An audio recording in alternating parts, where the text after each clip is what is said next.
శాఖ మంత్రి గారు ఆంధ్రప్రదేశ్ లిఫ్ట్లు మరియు ఎస్కలేటర్ల బిల్లు 2025ను ప్రవేశపెట్టడానికి అనుమతి కోరుతారు.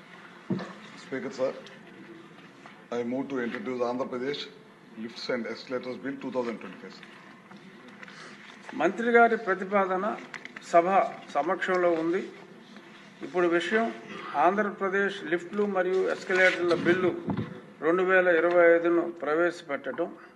ఈ ప్రతిపాదనకు సుముఖంగా ఉన్నవారు అవును అనండి, వ్యతిరేకంగా ఎవరైనా ఉంటే కాదు అనండి.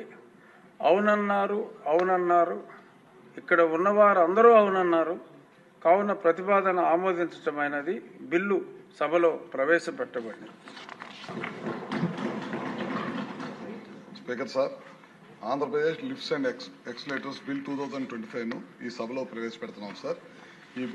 ఈ బిల్లు ప్రాముఖ్యత రాష్ట్ర ప్రభుత్వం ఈ బిల్లును తీసుకురావడానికి గల కారణాలు మీ ద్వారా గౌరవ సభ్యులందరికీ కూడా తెలియజేస్తున్నాం సార్.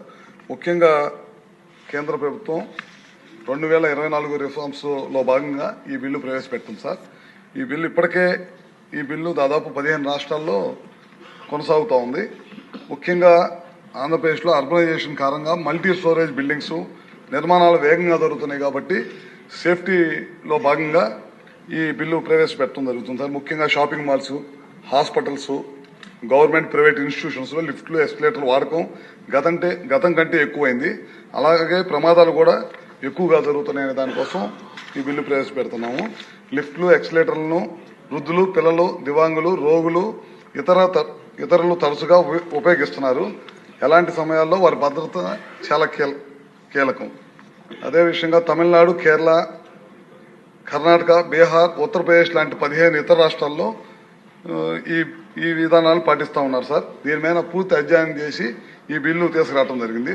ముఖ్యంగా లిఫ్ట్లు ఎస్కలేటర్లలో ఎరెక్షన్ కోసం పర్మిషన్స్, రిజిస్ట్రేషన్ ఆఫ్ మ్యానుఫ్యాక్చరింగ్ చేసే వాళ్ళకి రిజిస్ట్రేషన్ చేయించుకోవటం, మెయింటెనెన్స్ ఒకటి, insurance, automatic revision, safety and emergency rescue devices, అదేవిధంగా CCTV కెమెరాస్లను కూడా సంబంధించిన విషయాలు ఈ బిల్లులో పొందుపరచడమైంది. ఈ ఆంధ్రప్రదేశ్ లిఫ్ట్ అండ్ ఎక్స్లేటర్ బిల్ 2025ను గౌరవ సభ్యులందరూ కూడా ఏకగ్రీవంగా ఆమోదించాలని చెప్పి మనస్ఫూర్తిగా కోరుకుంటున్నాను. ఇప్పుడు విషయం ఆంధ్రప్రదేశ్ లిఫ్ట్లు మరియు ఎస్కలేటర్ల బిల్లు 2025ను పరిగణలోనికి తీసుకోవటం. ఈ ప్రతిపాదనకు సుముఖంగా ఉన్నవారు అవును అనండి, వ్యతిరేకంగా ఉన్నవారు కాదు అనండి. కాదన్నవారు